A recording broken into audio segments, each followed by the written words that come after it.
Meus queridos, nós estamos estudando, estamos lendo, vendo, né, a respeito de um trecho das Escrituras, 1 Coríntios capítulo 3, versículo 9.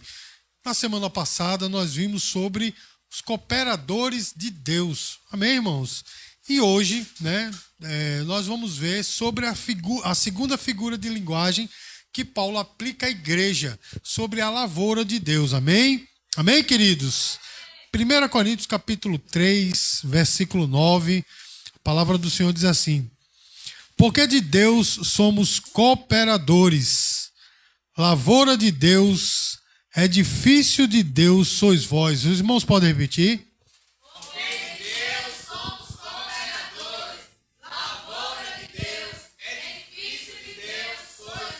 Então, deixa eu inteirar os irmãos, como eu fiz na semana passada, deixa eu inteirar os irmãos do contexto dessa passagem, por que Paulo disse isso, né? Na igreja de Corinto, irmãos, era uma igreja situada numa cidade cosmopolita, ou seja, uma cidade que aglutinava ali diversos povos, era uma cidade muito movimentada. Nós poderíamos compará-la com a cidade de São Paulo, amém, irmãos? Então, era uma cidade desse jeito, mas era uma cidade também extremamente idólatra, existiam diversos templos ali, e foi implantada uma igreja cristã naquele lugar, amém, irmãos? E a igreja naquele lugar, irmãos, era uma igreja que tinha diversas coisas, né? Tinha a manifestação dos 9 dons, era uma igreja totalmente pentecostal. Os irmãos estão entendendo? Quer dizer, se nós fôssemos fazer um paralelo com os dias de hoje, nós a chamaríamos de pentecostal, porque tinha manifestação dos 9 dons. Mas lá também tinha diversos problemas, meus queridos, como o descontrole das pessoas, o mau uso dos dons, né? Existia ali pecados terríveis que o apóstolo Paulo chega a dizer que havia pecados dentro da igreja que nem no mundo tinha, olha só, irmão. E por aí vai, irmão, levando irmãos para o tribunal, né? E sobretudo, meus queridos, e aí onde nós chegamos no capítulo 3, havia partidarismo, facções dentro da igreja. Uns preferiam Paulo, outros preferiam Apolo. E como eu disse na semana passada, existiam os mais espertinhos e mais espirituais que diziam que eles eram de Cristo. Uns diziam, eu sou de Pedro, né? Porque Pedro era considerado o mais chegado a Jesus. E tinha um grupo lá que dizia, eu sou de Cristo. E esse partidarismo, meus queridos, estava dividindo a igreja, estava matando a igreja. E aí Paulo começa a dizer, meus amados, que nenhum deles, nem Pedro, nem Apolo, nem o próprio Paulo, era ninguém, a não ser instrumentos de Deus. E aí, meus queridos, ele disse, nós somos cooperadores de Deus e vocês são lavoura de Deus e são edifício de Deus. Então, irmãos, essa figura de linguagem, essas 3 figuras de linguagem que Paulo aplicou à igreja, elas são muito importantes para nós, amém, irmãos? E hoje nós vamos ver justamente sobre a segunda figura de linguagem que ele fala nesse texto, que é justamente a lavoura de Deus. Mas deixa eu começar essa ministração perguntando a você uma coisa: você já investiu em algo que não deu em nada? Nossa, poxa, venha contar um testemunho aqui. Tô brincando. Mas veja, meus queridos, ou pior ainda, você já investiu em alguma coisa que o resultado foi totalmente contrário daquilo que você esperava, porque uma coisa é a gente investir e a coisa se acabar não dar em nada. A outra, irmãos, é você perder o controle, é você investir, né? Tempo, dinheiro, emoção, tudo, porque todo investimento há uma emoção junto, e de repente, irmãos, o fruto daquilo, o resultado daquilo não ser o que você esperava, é terrível, não é, irmãos? E a lavoura, meus queridos, quando alguém adquire um campo para fazer uma lavoura, logicamente que a pessoa quer um bom resultado. Não é assim, irmãos? A pessoa, quando compra uma lavoura, né, toda lavoura ele é um investimento, e quando a pessoa, irmãos, adquire, quer um bom resultado, quer que ela dê um resultado bom. É, sim ou não, irmão? Não é assim, irmãos? E Paulo, meus amados, quando ele aplica essa figura de linguagem à igreja, vocês são lavoura de Deus, ele estava falando algo muito importante. Ele estava dizendo, ei, vocês foram comprados por um preço. Amém, irmãos? Porque uma pessoa não chega e diz, essa lavoura é minha, Ele tem que comprar um terreno, não é assim, irmãos? E Paulo, em primeiro lugar, estava dizendo que a igreja era comprada por Jesus Cristo. Ou seja, irmãos, a nossa salvação ela é gratuita, sim ou não, irmãos? Mas custou tudo para o Senhor. É gratuita para nós, mas para o Senhor custou um preço alto, que é o seu sangue, amém, irmãos? E logicamente, quando Ele nos comprou, quando Ele investiu em nós, porque houve investimento em nós, Ele quer ter um resultado. Não é, irmãos? E o resultado que Ele quer ter não é qualquer um, é um bom resultado. Amém, queridos? E o que é que essa figura de linguagem da lavoura de Deus, ela nos ensina, irmão? Essa noite você vai sair daqui de posse de vitória. Diga glória a Deus, irmãos. A vitória verdadeira, que é o conhecimento da palavra, os insumos para você viver alinhado com a vontade de Deus. Irmãos, em primeiro lugar, essa figura de linguagem nos revela que há tipos de solo. Sim ou não, irmãos? Porque nem todo terreno que é comprado para ser lavoura, o terreno é bom. Existem tipos de solos. E aí, irmãos, a primeira coisa que essa figura de linguagem nos mostra é que existem tipos de solo. Ou seja, irmão, que tipo de solo você é. E isso me remete justamente a Mateus capítulo 13, uma parábola que o Senhor contou a respeito de 4 tipos de solo e um semeador. Não foi assim, irmãos? Ele diz lá em Mateus capítulo 13, o semeador saiu a semear. E olha que coisa, irmãos, o semeador é um só. Diga assim, o semeador é um só. Quem é o semeador, irmãos? Diga assim, Jesus. E a semente, ela é uma só. Diga assim, a semente é uma só. E a semente é o quê? Diga assim, o evangelho. Mas existem 4 tipos de solo. Irmãos, e o primeiro tipo de solo dessa parábola é o solo à beira do caminho, que fica muito rígido, porque ali passa muita carroça, ali passa muita gente, então vai juntando aquele montinho de terra à beira do caminho e fica muito duro, muito rígido. E quando o semeador joga a semente não penetra. Amém, irmãos? E aí o que é que vem? Vem as aves e a come. E aí isso é uma alusão, irmãos, àquelas pessoas que estão sempre ouvindo a palavra, mas não assimilam, não descem ao coração. E não se engane, tem muito crente assim, irmãos. Morre de ouvir, né? Ou passa anos e anos ouvindo a palavra, mas a palavra não entra e vem o diabo e a leva. Amém, queridos? O segundo solo é o solo pedregoso, é aquele solo, irmãos, que tem o solo, mas ele está debaixo de pedras, né? Por baixo, melhor dizendo, existem pedras. Então, irmãos, a planta nasce, a semente germina, a planta nasce, porém, irmãos, ela não tem profundidade. O que é que acontece, irmãos? Quando vem o sol, ela morre porque as suas raízes não é profunda. Quantas pessoas são assim? Não é verdade, irmãos? Se alegram com o evangelho de primeira vista, é aquela coisa, aquela alegria toda, mas quando vem a primeira provação, os primeiros raios de sol, vão-se embora, morrem, porque não tem raiz. Não é assim, irmãos? Porque os cuidados do mundo, não é? Os desejos, né? As coisas acabam sufocando realmente a raiz. Irmãos, e o terceiro solo é o solo sobre os espinhos. É o solo que tem espinhos. A semente, ela dá, irmãos, ela cresce, porém ela é sufocada pelos espinhos. E isso representa, irmãos, aquelas pessoas que acabam deixando a palavra sufocar com os cuidados do mundo. Não é, irmãos? Com as coisas do mundo. As coisas do mundo são muito mais importantes, não é desse jeito, irmãos, do que as coisas do evangelho. Então, irmãos, são espinhos que sufocam. Você observe que cresceu, germinou, porém os cuidados do mundo acabou sufocando. É isso que acontece com muita gente, irmãos. Ouve a palavra, se alegra, mas as coisas, o chamado do mundo é sempre maior. Não é, meus queridos? Sempre maior. Eu sempre gosto de fazer esse paralelo, né? Aqui na igreja, sobre as coisas do mundo e as coisas da igreja. Quando é do mundo, irmão, as pessoas se arrebentam, se dá para tudo. Eu estava vendo ontem, né, através das redes sociais, um cara reclamando que ele vai participar de uma maratona. Reclamando, eu estava simplesmente feliz porque a participar da maratona gastou R$ 550. Aí ele mostrou qual era o kit. O kit era 2 camisas e o número.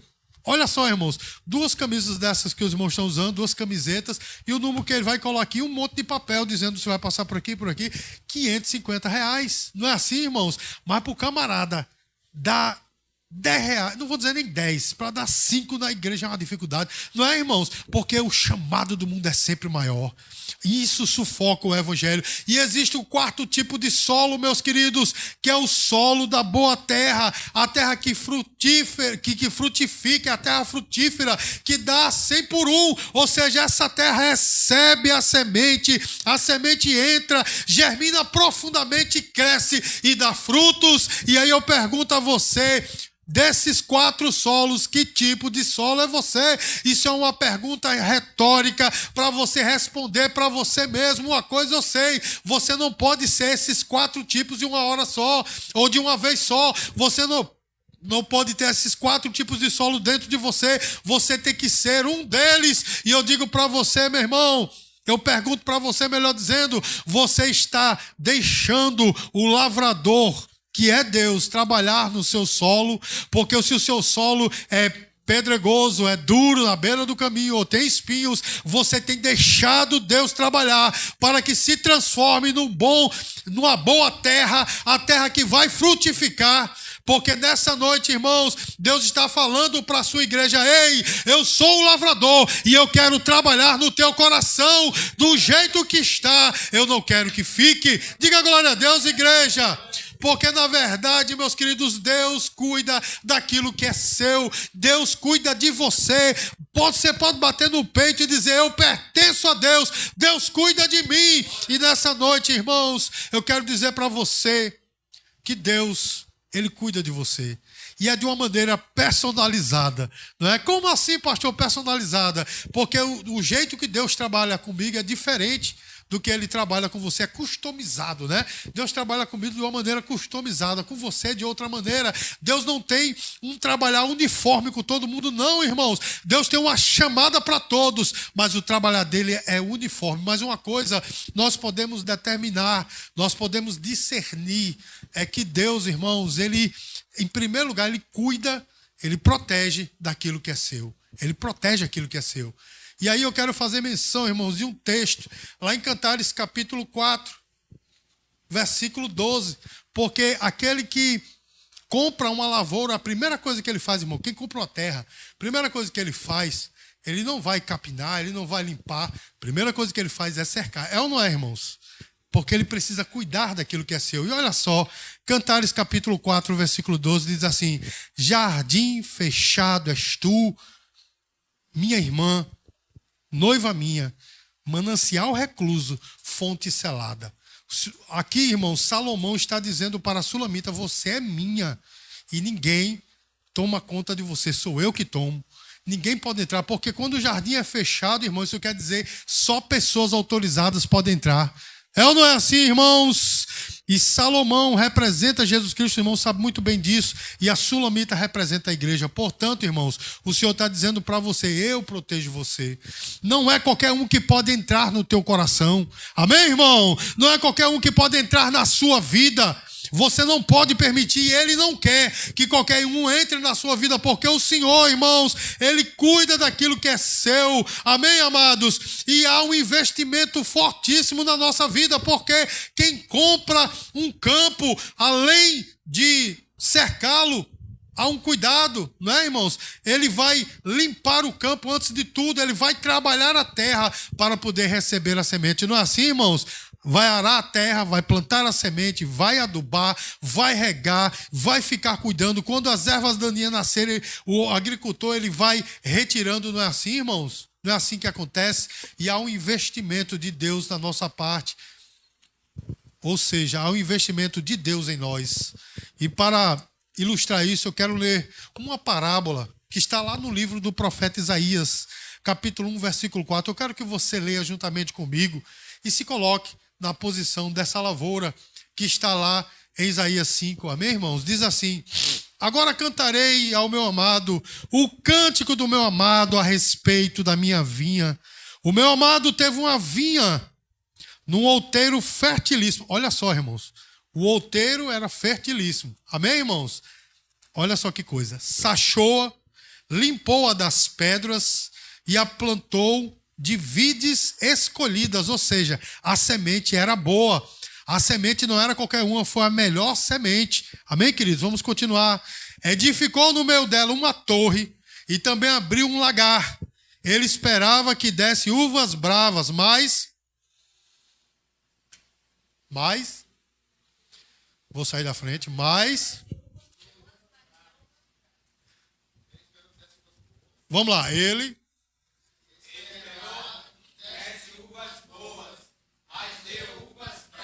sabe o que isso quer dizer, irmãos? Deu uvas amargas. Houve um investimento. O Senhor, aqui usando essa parábola, diz que a pessoa que comprou aquele campo limpou, ajeitou, fez uma torre, né, para ser vigiada, fez o lagar para que as uvas fossem trabalhadas, fez tudo.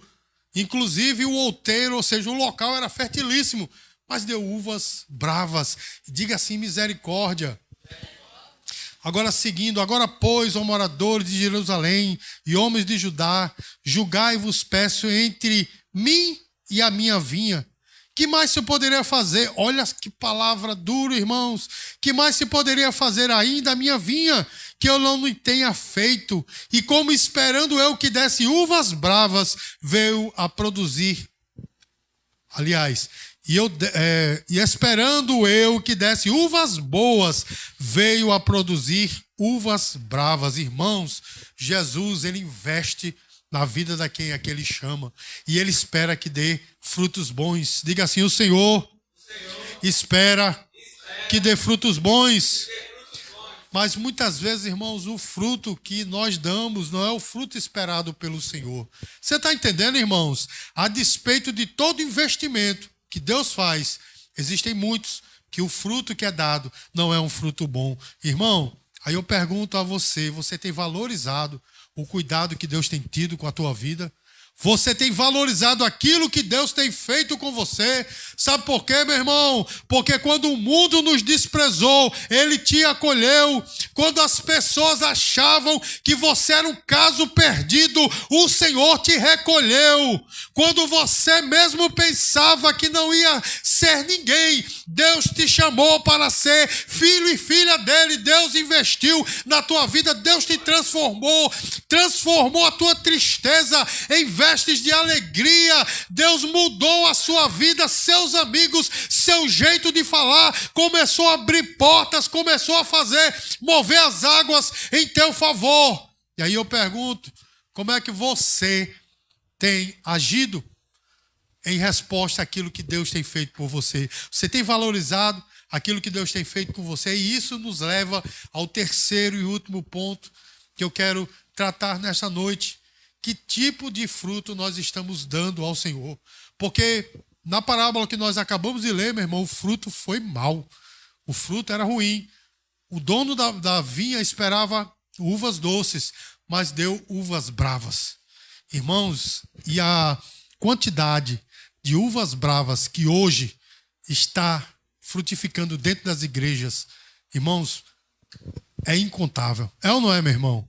Porque quantos daqueles que só têm a nomenclatura de cristãos, não é assim, meu irmão? Tem a aparência de cristão, tem o jargão, o linguajar de cristão, mas os seus frutos são podres. Eu não vou dizer nem bravos, são podres. Não é assim, meu irmão?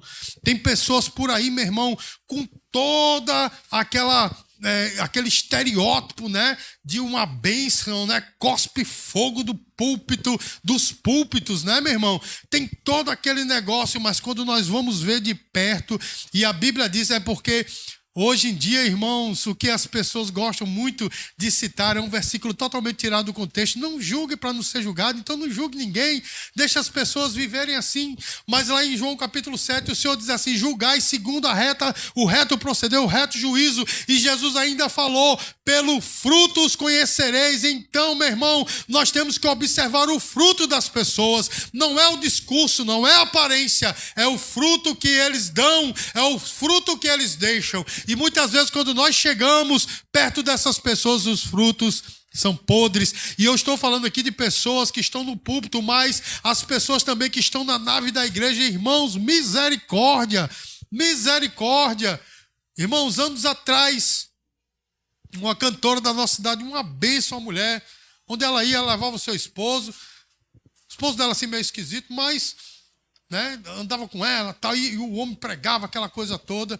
Para resumir a história, irmãos, ele devia um agiota e mandou matar o agiota. Inclusive, a cantora era muito amiga, né, da pastora Sulamita. Mandou matar o agiota somente, irmão. Somente muito, né? Não queria pagar. E olha, irmão, que ele já tinha pago a maior parte, né? Faltava, se não me engano, se não me falha a memória, R$ 600. Ele matou o homem por causa de R$ 600 e continuou trabalhando. Ele mandou alguém matar dentro da loja dele e continuou trabalhando. E o cara que matou morava na rua de trás. Olha que coisa, irmãos. Aí a polícia chegou, a polícia civil, foi fazer aquela vistoria, foi falar com os vizinhos, né? Aí, quando falou com um dos vizinhos, até uma criança, uma adolescente, melhor dizendo, disse, rapaz, o cara que matou mora na rua de trás. Chegou lá, o cara estava almoçando. Ó. Pegou, tu matou, matei. Quem mandou ele? Pronto, acabou. O cara está na cadeia até hoje. Né? Eu estou falando isso, irmãos, porque o camarada andava por aí pregando, andava com a sua esposa, aquela coisa toda, anos, conhecidíssimo aqui em João Pessoa, mandou matar alguém, como se fosse a coisa mais simples do mundo. Sabe por quê, meu irmão? Porque hoje preza-se muito pela aparência. Não é assim, meus queridos? Preza-se muito pelo que se diz, mas não pelo que se vive. Mas o Senhor, nessa noite, Ele está falando, irmãos, que nos chamou para dar um bom fruto. Você pode dizer glória a Deus, igreja? João capítulo 15, versículo 16. Olha que coisa. Ele nos diz, não foste vós que escolhestes a mim, pelo contrário, eu vos escolhi a vós outro e vos designei para... E o vosso fruto permaneça. Pronto, olha só, irmão. O Senhor nos chamou para frutificar. Olha só, irmãos, e quem frutifica, uma árvore quando ela frutifica, ela não frutifica para si mesma, é ou não é, irmão? Ela vai frutificar para os outros. Ou seja, a fruta é sempre para o outro. E o Senhor nos chamou para frutificar. Mas deixa eu dizer para você, meu irmão, não é qualquer fruto. Vocês não estão entendendo? Porque no texto diz, fruto que permaneça. Ou seja, fruto bom. O Senhor não quer que você dê qualquer fruto. O Senhor quer que você dê um bom fruto. Amém, amados? O Senhor nos escolheu. Eu quero que fique bem fixado em você. Para frutificar. Foi dito aqui no louvor, né, pelo ministro, foi o Senhor nos chamou para nós progredirmos. Tudo no Evangelho é progresso. Amém, meu irmão? Nunca é regresso, é sempre progresso. Estou falando da vida espiritual, é sempre para frente, é sempre progresso, é sempre crescimento. Há momentos de estagnação, sim, mas o Senhor quer sempre que nós progridamos. Você pode dizer glória a Deus, irmãos? O Senhor nos chamou para dar frutos, pastor. E que fruto o Senhor nos chamou para dar? Em primeiro lugar, meu irmão, priorizar o reino de Deus. Em primeiro lugar. Amém, amados? Mas nós priorizamos as nossas coisas. Não é assim, meu irmão? A gente inverte Mateus capítulo 6, versículo 33. Buscai, pois, seu reino e a sua justiça, e todas essas coisas vos serão acrescentadas. A gente quer que essas coisas sejam acrescentadas para a gente buscar o reino de Deus. Não é desse jeito. Quando tu estiver ok, quando tu estiver no lugar e eu vou fazer a obra de Deus. Não, meu irmão. Nós temos que colocar o reino de Deus em primeiro lugar. Isso é Bíblia.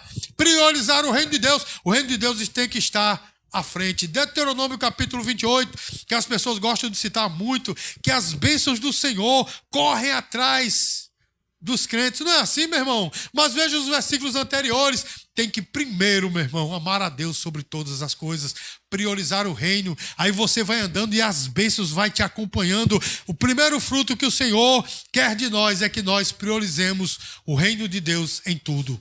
Amém, meu irmão? Em todas as instâncias da nossa vida, o reino de Deus tem que estar em primeiro lugar. Segundo fruto, irmãos, que Deus quer que nós frutifiquemos é amar com sinceridade. Amém, irmão? Parece uma coisa muito simplória, porque o amor, por a gente repetir muito, né? Hoje em dia, essa geração de hoje fala muito de amor, amor, todo mundo é amor, né? Inclusive eu vi hoje, pela manhã, uma mulher possessa, porque lá na Bahia, uma atendente de padaria disse para o camarada, meu amor, diga meu amor. A mulher voou em cima da atendente, amor, cara. E o cara gravou na hora, porque está muito banal, né? Todo mundo chama, as pessoas até que não se conhecem chamam de amor, não é? Mas a Bíblia nos chama a amar com sinceridade. amar de verdade. E não é amar, irmãos, as pessoas que estão do nosso lado, os crentes, a nossa família, os nossos amigos. Não, meu irmão, o Senhor nos chamou para amar a todos, inclusive aqueles que nós achamos ser os nossos inimigos. Olha que coisa, irmãos, quando o inimigo me odeia, quando a pessoa me odeia, a Bíblia diz que eu tenho que abençoá-lo. Eita, que coisa forte, né, meu irmão? Eu sei que tem carne aqui estremecendo. Jesus, mas é verdade, irmão. Quando o inimigo tem fome, olha que coisa, eu tenho que dar-lhe um prato de comida. Não pode cuspir dentro do prato não, viu, meu irmão? É um prato de comida bom, não é, irmão? Porque tem aquela pessoa que diz, eu vou dar, mas antes, dá uma cuspidinha, agora ele vai comer. Não, meu irmão, é dar o melhor. Você está entendendo, meu irmão? Inclusive a Bíblia diz, o Senhor falou, se alguém te obrigar a andar com ele, uma milha vai... Irmãos, a primeira milha é boa de ir porque foi obrigado, né? Mas a segunda é voluntária. E você e eu temos que ir. Você pode dizer glória a Deus por isso, irmão? Nós temos que ir. Ou seja, Deus nos chamou para amar. Amém, irmãos? Eu sei que é difícil, mas tem que ser. E não é amar, irmãos, qualquer um. Como assim, pastor? É amar o próximo. E quem é o próximo, irmãos? É quem está próximo, independente de quem seja. E o terceiro e último fruto, irmãos, que o Senhor quer que nós frutifiquemos, é propagar o Evangelho. Amém, irmãos? É algo, irmãos, que está cada vez mais escasso. As pessoas falam de política demais. É ou não é, meu irmão? As pessoas falam de futebol demais. As pessoas falam de K-pop demais. Né? As pessoas falam de dorama demais. Está faltando falar do Evangelho. Não é verdade, irmãos? Tem pessoas morrendo e o cabo dizendo assim, não, mas tem um dorama, né, que talvez resolva, não vai resolver. Você está entendendo? Nada contra, viu, meus queridos? Nada contra. Eu sei que tem pessoa que chora, eu estou sabendo dessa história aí. Mas nada contra, irmãos. Mas está faltando falar do Evangelho. É ou não é, meu irmão? Está faltando nós abrirmos a boca e dizer que tem um Deus que está acima de tudo e que pode mudar vidas. Você está entendendo, meu irmão? E não é aquela pregação que nós vemos por aí. Venha e pare de sofrer. Venha e receba coisas. Venha e fique rico. Não, meu irmão. É a pregação do Evangelho do Reino, que nós somos pecadores e necessitamos de arrependimento, porque necessitamos do Senhor. Esse é o verdadeiro Evangelho, que confronta o homem com o seu pecado e o faz reconhecer a necessidade de Deus na sua vida. Porque, meus queridos, o Senhor quer que nós demos esse fruto. Amém, irmãos? Ah, pastor, mas não vão me ouvir. E quem disse que o Senhor disse que todos seriam bons ouvintes do Evangelho? A Bíblia diz que muitos são chamados, mas poucos escolhidos. Não é assim que está na palavra? Nossa responsabilidade é chamar a todos. Deus sabe quem Ele vai salvar. Você está entendendo? Ah, pastor, mas vão zombar de mim, meu irmão. Se zombaram do Filho de Deus, como não zombarão de você? Deixa eu contar uma história aqui que aconteceu, verídica, na vida de John Wesley. Os irmãos já ouviram falar muito, de vez em quando eu cito ele aqui, né? John Wesley, o grande pregador do século XIX, irmãos. Ele pregou, os irmãos sabem que ele foi proibido de pregar na igreja, né? A igreja metodista proibiu dele, aliás, a igreja anglicana proibiu dele pregar, ele fundou a igreja metodista, né? Proibiu dele pregar, então ele pregava na rua, inclusive aquela frase célebre é dele, né? O meu púlpito é a esquina, é dele, porque ele pregava nas ruas, ele estava pregando numa praça tal, e muita gente recebeu Jesus, muita gente ficou feliz, e ele não ficou tão feliz, porque todo mundo disse para ele, você é demais, gostamos, você é um homem de Deus. Ele montou no cavalo e saiu, e ficou dizendo, Senhor, tem alguma coisa errada? Olha só que coisa, irmão. Tem alguma coisa errada? Porque todo mundo aceitou, ninguém reclamou, tem alguma coisa errada. Ele não percebeu que lá no final da praça tinha um bêbado escutando, e ele saindo, né, trotando no cavalo assim, o bêbado vinha correndo atrás dele, jogou-lhe um tijolo, pegou na cabeça e ele caiu. Quando ele caiu, a primeira coisa que ele disse foi o seguinte, obrigado, Senhor, porque agora eu sei que eu estou fazendo o certo. Irmão, Deus te chamou para pregar o Evangelho, independente se vão te escutar, independente se vão zombar de você, se vão chamar você de louco, alucinado, abestalhado, seja lá o que for, Deus te chamou para propagar o Evangelho. Esse é o fruto máximo que Deus quer que você dê. Ao invés de nós estarmos conversando besteira, meu irmão, fale do que Deus fez na sua vida. Fale que existe um Deus que muda vidas. Amém, irmãos? Mas, para concluir, eu quero perguntar, se o Senhor chegasse para você hoje, você como uma lavoura, você como uma árvore frutífera, qual fruto ele encontraria em você? Qual fruto ele encontraria em você? Mateus capítulo 21, versículo 18 e 19. Olha só o que é que diz. Cedo de manhã, ao voltar para a cidade, teve fome. E vendo uma figueira à beira do caminho, aproximou-se dela. E não tendo achado senão folhas, disse-lhe: nunca mais nasça fruto em ti. E a figueira secou imediatamente. Irmãos, Jesus foi pegar frutos naquela árvore e só tinha folhas. Irmãos, e eu torno a dizer, é algo recorrente aqui na igreja, e eu vou continuar dizendo até Jesus voltar, até Jesus chegar, que muitos hoje têm a folha, têm a forma, não é, meu irmão? Falta dar o fruto certo. Jesus viu uma árvore linda, não é? Claro que ele sabia o que ia acontecer, ele sabe tudo, mas ele queria dar uma lição aos seus discípulos. Então aquela árvore linda era para dar frutas. Quando ele chegou, não tinha nada. Aí eu pergunto, meu irmão, novamente, se Jesus chegar para você, ele vai encontrar frutas, vai encontrar frutos. E se ele encontrar frutos, são frutos bons ou frutos ruins? Essa é uma pergunta que você tem que responder para você e para Deus. Irmãos, nós somos lavouras de Deus. Diga assim, nós somos lavouras de Deus. O Senhor, irmãos, Ele investe em nós, Ele cuida de nós personalizadamente, da maneira que você necessita. Deus, Ele cuida de você. Amém, queridos? Nós devemos, de fato, dar frutos, porque esse é o objetivo do Senhor. Eu vos chamei para que vades.